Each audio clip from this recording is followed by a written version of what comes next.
Late me make you this thing very clear कि कोई भी ऐसा डिसीजन आप जब भी आप स्टेट ऑफ शॉक या स्टेट ऑफ ग्रीफ में होते हो, अपनी लाइफ का कोई भी बड़ा डिसीजन नहीं लेना। वो एस्पिरेंट्स जो बहुत डिजर्विंग थे, जिन्होंने अपना 100% दे दिया इस एग्जाम को और अब वो सोच रहे हैं कि क्या अगला अटेम्प्ट देना वर्थ इट है या नहीं, please reach out to us so that we can help you. हम आपको डेफिनेटली बता सकते हैं कि ओके 4 अटेम्प्ट देने के बाद भी आप यहाँ पे अभी आए हो तो आपको अगली बार एग्जाम देना चाहिए या नहीं देना चाहिए। अगर आप ऑफलाइन आना चाहो तो आप सिविल्स डेली अप्सरा आर्केड में ऑफलाइन आ सकते हो मिलने, और अगर आप लेट्स से ऑनलाइन स्टूडेंट हो तो आप QR कोड के थ्रू हमें अपनी कॉपी भेज सकते हो। Also those people who have cleared the exam, please reach out to us for the interview. Our interview programme is headed by Sakesh sir. He will help you in filling your DAF service preferences. Mains का result कल आ चुका है and as usual the result surprises everyone.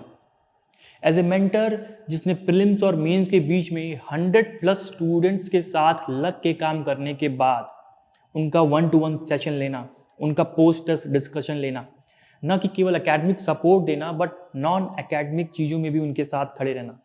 For example, अगर उनको self doubt है तो उनके अंदर कॉन्फिडेंस इनकलकेट करना, उनके इमोशनल आउटब्रस्ट को मैनेज करना, ये सारी चीज़ें करने के बाद कल जब रिजल्ट आता है तो I can say that we have mixed feeling. एक तरफ हम खुश हो रहे हैं फॉर दोज एस्पिरेंट्स जो बहुत ही डिजर्विंग थे और उन्होंने एग्जाम क्लियर किया। दूसरी तरफ we are sad also for those deserving aspirants जो कि एग्जाम नहीं क्लियर कर पाए। I can feel their pain and empathize with them. Result आने के बाद हमने अपने स्टूडेंट्स को 4 कैटेगरीज में डिवाइड किया। The first category consist of those students जिनके बारे में हम क्वाइट श्योर थे कि एग्जाम क्लियर करेंगे ही और उन्होंने एग्जाम क्लियर किया भी। For example, if I can name them few, they were like Muskan Arya, Sumit Gupta, Mukund, Harshita, Priyanka. All this people we are very sure about because इनकी जो लर्निंग का जो ग्राफ था between prelims and mains, those graph was exponential and they were writing copies just before the exam like a topper copy, और we were very sure कि exam को clear करेंगे and they cleared the exam too and we are very happy for them। और अब हम उनके साथ अपने इंटरव्यू प्रोग्राम में काम करने वाले। But now there this second category of students जो equally deserving थे। For example, if I can name them few, Ratandeep, Agrani, Amit, Ashish, Pritika, these people also had exponential learning curve but they could not make it to the list and we are very sad about it, and what did not work we are still figuring out। maybe ऐसा हो सकता है कि optional did not perform या ऐसे में they could not do better, but we are very sure कि इनके GS papers में marks तो definitely कम नहीं होंगे। now talking about these students, I can empathize with the pain of these students because these students reminds me of my time। मैं भी अपने आप को एक equally deserving candidate समझता था, but every time when I used to see my roll number in the list और मुझे वो कभी मिलता नहीं था लिस्ट के अंदर, so I can understand the pain कि what you are going through. But let me make you this thing very clear कि कोई भी ऐसा डिसीजन आप जब भी आप स्टेट ऑफ शॉक या स्टेट ऑफ ग्रीफ में होते हो, अपनी लाइफ का कोई भी बड़ा डिसीजन नहीं लेना, right. Now talking about the third category of the students, इनके बारे में हमें भी थोड़ा डाइसी था कि whether they will be able to clear the exam और not, but they cleared it, right. I don't want to name those people because वो कहेंगे कि सर आपको हमारे पे कॉन्फिडेंस नहीं था, बट लास्ट में जाते जाते दे रियली वर्कड हार्ड। उनके साथ हमने पोस्टर डिस्कशन काफ़ी लिया, 1-to-1 सेशन काफ़ी लिया, बट दीज इनकी यूनिक बात ये है कि they are very hard working, right. और एक गिव अप एटीट्यूड इनका था नहीं, दो वी न्यू कि इनका डाइसी हो सकता है because the level of preparation that is required या कंटेंट लेवल पे जो भी वैल्यू एडिशन है या इनोवेशन जो आंसर में आना चाहिए वो अभी आ नहीं पा रहा, but these people were fighter, right, and they made it to the list and we are very happy about them and we welcome them to our interview programme. अब इनके साथ हम इंटरव्यू में काम करने वाले हैं जम के, बिकॉज वी नेवर नो कि इन्होंने कितने मार्क्स से मेंस को क्लियर किया है। Now interview is very important for them, right, if they want to get a good rank. So if you think कि आप एग्जाम नहीं क्लियर करने वाले थे, there are lot of students who thinks कि एग्जाम नहीं क्लियर होता but clear हो गया, so maybe you have just cleared the exam by 10-15 marks, 20 marks, because I can give you the example of Archisa। she had 838 marks in the mains, जो कि बहुत अच्छा score है, बहुत हाई स्कोर है, but उसका इंटरव्यू मार्क्स 140 था, so she had something 500 rank. अगर उसका इंटरव्यू में 180-185 नंबर होता तो she could have made in top 50। so reach out to us, will help you in the interview। so there is this fourth kind of aspirants जो कि हमारे साथ जुड़े प्रीलिम्स क्लियर करने के बाद। प्रीलिम्स क्लियर करने के बाद उन 3 महीनों में बहुत सारी चीज़ों को सिखाना, जहाँ पे आपका 50% ऑफ द टाइम ऑप्शनल ले जाता है, it is really difficult, but we have did with most of the students, but there were certain students जिनका लर्निंग का जो ग्रैप्सिंग कैपेसिटी है वो थोड़ी कम होती है, and they also knew this very good, and we already told them before only कि टेक दिस मेंस का exam as an experience only, but do target for the next year, right. और result में जब उनका नहीं हुआ, so they not sad enough, but उन्होंने अपनी प्रिपरेशन पहले से ही शुरू कर दी थी। और अगर आपको लगता है कि आप उस कैटेगरी ऑफ स्टूडेंट में हो, तो do come to us, will help you definitely to improve your mains marks and improve your answer writing. Now अब रिजल्ट आ चुका है, तो अब हमें क्या करना चाहिए नेक्स्ट, इसके बारे में थोड़ा डिस्कस कर लेते हैं। Now the people who have cleared the exam, अब जो लोग एग्जाम क्लियर कर चुके हैं उनके अंदर भी 2 कैटेगरी है। There will be people जो मेंस में बहुत अच्छा स्कोर करेंगे and their mains score is interview proof, right. But उनमें से बहुत सारे ऐसे भी स्टूडेंट्स होने वाले हैं जिनका मेंस में मार्क्स सिर्फ और सिर्फ मार्जिनली कट ऑफ से ऊपर आया, right. So we never know, या आपको भी नहीं पता होगा कि आपका मार्क्स इंटरव्यू प्रूफ है या नहीं। So now the best thing for you to do is कि prepare for the interview, right. Interview के लिए ढंग से प्रिपेयर कीजिए, अपने डेफ को अच्छे से फिल कीजिए, ठीक है। ओपिनियन बेस्ड क्वेश्चन को कैसे डील करना है वो सारी चीज़ें सीखिए, and do join our interview program, right, headed by Sakesh sir. Now let's talk about those aspirants जिन्होंने एग्जाम क्लियर नहीं किया है।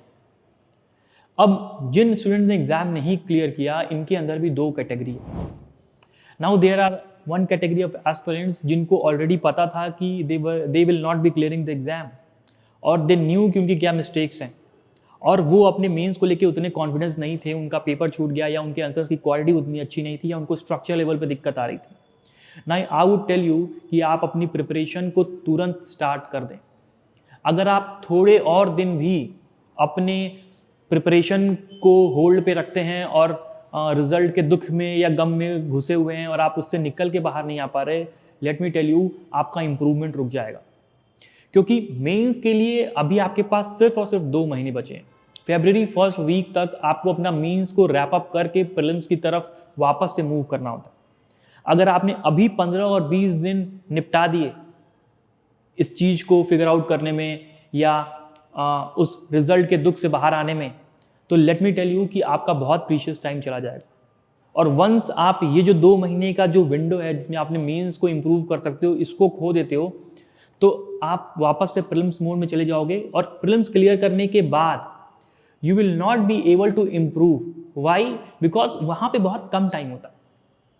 आपको अपने ऑप्शनल पे भी टाइम देना है, आपको अपने जीएस पेपर्स पे भी टाइम देना है, आपको ऐसे भी लिखना है, राइट। तो now there is a dilemma कि हम पढ़ें ज़्यादा या लिखें ज़्यादा, और जब तक आप लिखोगे नहीं आपका इंप्रूवमेंट होगा नहीं, राइट। तो आप बिना इंप्रूवमेंट के ही वही पुरानी चीज़ों को पढ़ के जाओगे, आपके दिमाग में यही रहेगा कि कैसे भी करके मैं पेपर फिनिश कर दूँ, सिलेबस कंप्लीट कर लूँ, इंप्रूवमेंट वाला पार्ट कभी आ नहीं पाएगा। तो आई विल टेल यू कि अगर आपको पहले से पता था कि आपका मेंस डाइसी है, आपका क्लियर नहीं होने वाला है, आपको पता था कि कमियां हैं, तो आप इस रिजल्ट को बहुत ऑब्जेक्टिवली लें और प्रिपेयर करना तुरंत शुरू कर दें, right. And if you are stuck somewhere और आपको लगता है कि आपको सही गाइडेंस नहीं मिल पा रही, तो आप इस स्क्रीनशॉट के थ्रू हमें अपनी कॉपी भेज सकते हैं। आप हमारे साथ एक फ्री सेशन ले सकते हैं, एक सेकंड ओपिनियन ले सकते हैं मेरे साथ बैठ के। मैं आपको एग्जैक्टली बता सकता हूं कि आप अपनी आंसर राइटिंग जर्नी में कहाँ स्टक हो गए, कौन से ब्लाइंड स्पॉट पे आप फंसे हो, whether it is a structural issue या कंटेंट का इशू है या प्रेजेंटेशन का इशू है। Everything that will be told to you by me, so get a second opinion from me, right. और जब तक आप अपनी कॉपी नहीं भेजोगे मुझे पता नहीं चलेगा, राइट। आप अपनी बात बहुत सारी मुझे बता सकते हो, बट आप बताओगे आधी बातें, मैं समझूंगा आधी बातें, और there is no clear cut distinction that I can draw कि आपके अंदर क्या, आपकी कॉपी के अंदर क्या मिस्टेक्स हुई हैं। सो अगर आप ऑफलाइन आना चाहो तो आप सिविल्स दिल्ली अप्सरा आर्केड में ऑफलाइन आ सकते हो मिलने, और अगर आप लिस्ट से ऑनलाइन स्टूडेंट हो तो आप QR कोड के थ्रू हमें अपनी कॉपी भेज सकते हो। Now talking about the second kind of aspirants जिन्होंने क्लियर नहीं किया एग्जाम, वो एस्पिरेंट्स जो बहुत डिजर्विंग थे, जिन्होंने अपना 100% दे दिया इस एग्ज़ाम को और अब वो सोच रहे हैं कि क्या अगला अटेम्प्ट देना वर्थ इट है या नहीं। So now to those aspirants जिन्होंने बहुत अच्छी तैयारी की, बहुत अच्छा इनका इंप्रूवमेंट का ग्राफ रहा और सब कुछ किया इन्होंने, आई टेल देम कि आपका जो पेन है ना, आई can understand first of all, and I know कि मैंने बहुत सारे एस्पिरेंट्स जो कि अभी हमारे साथ स्मैश में जुड़े थे और हमें ऐसा लग रहा था कि वो क्लियर कर ही देंगे एग्ज़ाम, और उनके रोल नंबर जब मैं ढूंढ रहा था लेट्स से लिस्ट में, so I was remembering my time कि okay I was the guy who was clear like writing the exams, और जब भी मैं अपना रोल नंबर ढूंढता था लाइक मुझे नहीं मिलता इन द फाइनल लिस्ट, तो I can empathise with their pain, right. और I have talk to a lot of students जो रो रहे हैं, उनको समझ नहीं आ रहा है कि सर अब हम क्या करें, क्या लक है, क्या डेस्टिनी है। The first thing that you have to do is you don't have to take any decision right now. Take 5 days, 7 days, a week, जो भी हो सके सेटल होने में अपने आप को टाइम दो। दुख में या बहुत ही शॉक में कोई भी डिसीजन नहीं लेना चाहिए। This is what I have learn in my life, right. So try to accept this कि नहीं हुआ तुम्हारा, राइट। और please come to us, please reach out to us so that we can help you. हम आपको definitely बता सकते हैं कि ओके 4 अटेम्प्ट देने के बाद भी आप यहाँ पे अभी आए हो तो आपको अगली बार एग्जाम देना चाहिए या नहीं देना चाहिए, राइट। आपके मार्क्स को एनालाइज करके, आपके प्रीवियस ईयर्स के कॉपीज को देख के वी कैन टेल यू कि ओके तुमको इतना टाइम लग सकता है, तो you should again prepare for the next attempt और नॉट, कि ये बहुत इंपॉर्टेंट है आपके लिए जानना। दूसरा, the lot of students are asking me कि क्या हम इस चीज़ को, यूपीएससी की जर्नी को छोड़ के चले जाएं, कुछ और ज्वाइन कर लें। So I will tell you कि okay just let's wait for a week, right. अभी तुरंत ऐसा कुछ भी मत सोचो। If you want to choose for plan B, do come to us, reach out to us, take a second opinion with us and will definitely tell you कि आपको second option लेना चाहिए या नहीं। I have told a lot of aspirant कि तुम ये तैयारी छोड़ के कुछ और कर लो। I have literally told some people, but there are certain students जिनके साथ काम करके अगले साल रिजल्ट आने की प्रोबेबिलिटी बहुत ज़्यादा होती है। सो आई वुड से कि आप अपने आप को अभी टाइम दो। Also those people who have cleared the exam, please reach out to us for the interview. Our interview programme is headed by Sakesh sir. He'll help you in filling your dev service preferences, जो भी content होता है, and how to articulate yourself in front of the, let's say, the panel, everything will be told by him, right? So thank you and stay tuned with Civil IAS.